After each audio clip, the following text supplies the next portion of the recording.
हजारों हजार जो आवेदन है, हजारों हजार जो कागज़ हैं वो सड़ गल गए हैं, उसका कोई अता पता नहीं है। आप जाएंगे तो वहीं पे जाकर के लोग फिर से कहेंगे कि हमारे लिए क्या है। ये आईवास है।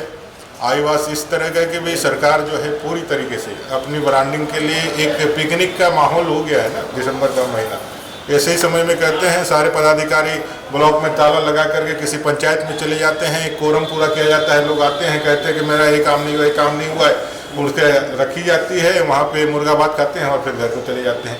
अब 10 दिन 15 दिन ब्लॉक में कोई काम नहीं हुआ, एक साधारण सर्टिफिकेट के लिए भी लोगों को चिंता करना पड़ेगा। यदि किसी को आय प्रमाण पत्र चाहिए, किसी को यदि अपना ये चाहिए तो नहीं मिल पाएगा।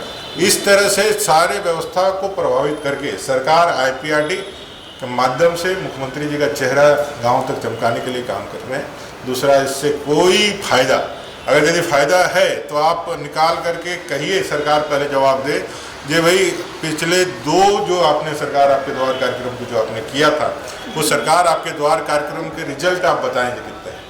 आप ही लोगों के माध्यम से पता चलता है और हम लोगों को जो सूचना है, ये हजारों हजार 50,000 लाख जो आवेदन है वो कूड़े के दान की शोभा बढ़ा रहे हैं। तो ये सारी परिस्थितियों को देखते हुए मैं तो इतना ही मानता हूँ कि यह जो सरकार आपके द्वार है, ये सरकार आपके द्वार अपने विफलता को छिपाने के लिए, एक जो है आईवास करने के लिए जनता के बीच में एक सरकारी मशीनरी का दुरुपयोग करके जाने का काम करता है। कई बार इस तरह के कार्यक्रम हुए, लेकिन इस कार्यक्रम का कोई आउटपुट नहीं है, कोई फलाफल नहीं है। पिछले बार आपने देखा कि बोरे में भर के जो आवेदन लाया जाता है उसको कूड़े के ढेर में डाल दिया गया।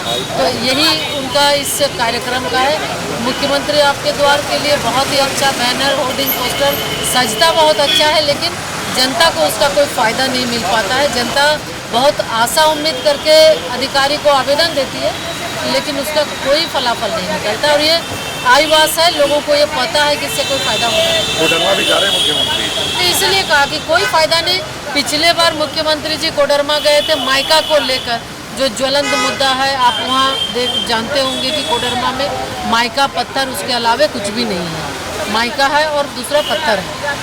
माइका का उन्होंने खुद कहा, चूँकि अब माइनर मिनरल में माइका आ गया है, जिसके वजह से उन्होंने एक झंडा दिखाकर एक गाड़ी को रवाना किया कि माइका के जो नियम है उसमें परिवर्तन होगा और अब कोई परेशानी नहीं होगी।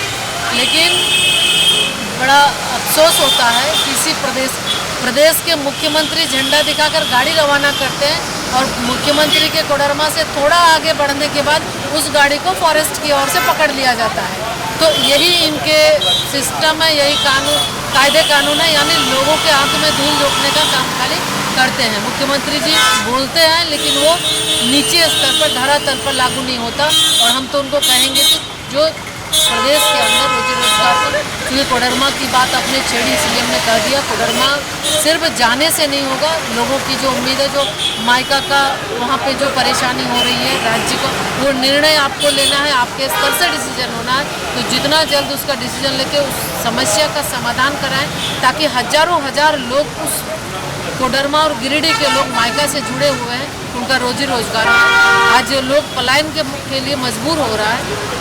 आज अफसरशाही हावी है, गाड़ी हमेशा पकड़ लिया जाता है, लोगों को परेशान किया जाता है। तो हमें तो लगता है कि उस पर कोई निदान निकाल के इनको जाना चाहिए, नहीं तो इस बार जाके लोगों को क्या बताएंगे। पिछले बार झंडी दिखाए, फिर गाड़ी पकड़ा रही है। N4 News Bharat।